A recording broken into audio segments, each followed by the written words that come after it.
Hello, I'm Claire Downs and I'm the wife of Graydon Downs, one of the founding members of the 3 tumours who were diagnosed with GBM4 in October 2012.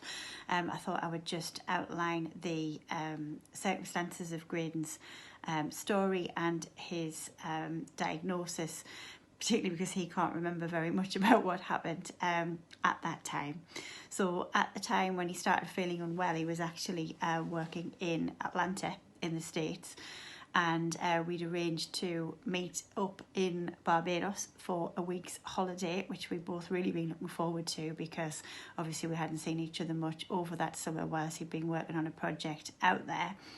In the weeks leading up to the holiday, he'd started to feel unwell, and he'd mentioned that to me. And when he'd been emailing me and speaking to me, I had noticed that he didn't appear to be very well, and he seemed to be mixing up some of his words. But to be honest, I just assumed he was tired because he'd been working hard and didn't really think too much of it. So then we were due to travel out there, and obviously I travelled out from the UK and was due to meet him in Barbados. He was due to travel the night before me because that's the way his flights worked out, and unfortunately he didn't arrive until the same day because he was so confused and disorientated that he didn't manage to make the flight and had to come the next day. So when I heard that this had happened, I was obviously worried because it wasn't like him. He was usually a highly professional, organised person, and there's no way he would have missed a flight if there wasn't something wrong. So I really did start to worry. And then when I saw him when we met up on arrival, I realised that he really wasn't well at all. He appeared really confused, disorientated, unsteady on his feet, mixing up all of his words, and to be honest was talking quite a lot of gibberish. A lot of the things he said didn't make sense, and I said, you know, we really need to get you to a doctor because you're not right at all. And he said, no, I should be fine, I just need a few days to get over this virus or whatever it is that I've got. So I said, okay, let's get to the hotel, see how you're feeling, we'll take it from there. And then, you know, I can't remember whether it was a day or 2 days because it all really blurs into one.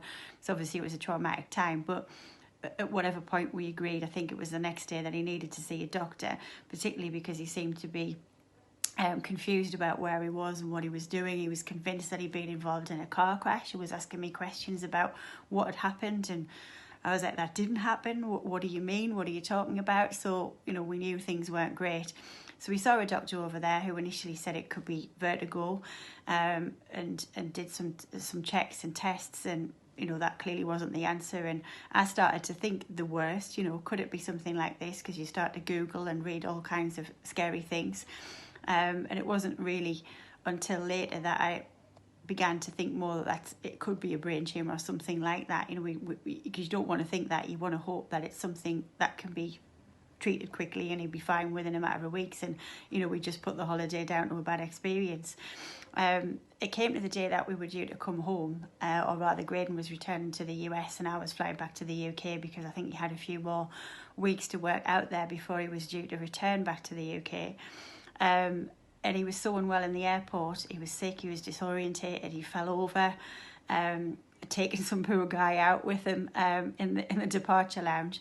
And I said, look, you need to come back to the UK with me. I want you to come home.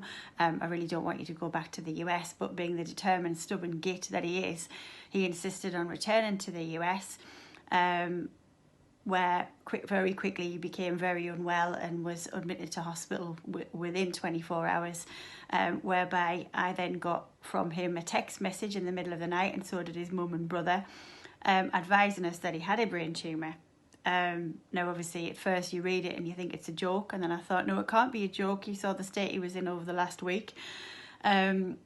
And obviously it was absolutely horrifying. So his mum and brother quickly flew out there to get him back to the UK.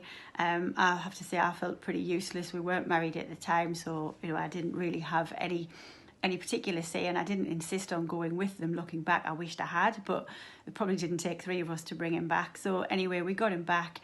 Thankfully, he had some fantastic medical cover with his work, and they managed to get him into fantastic hospital in the UK, in London, where he was diagnosed and within a few days had the debulking surgery.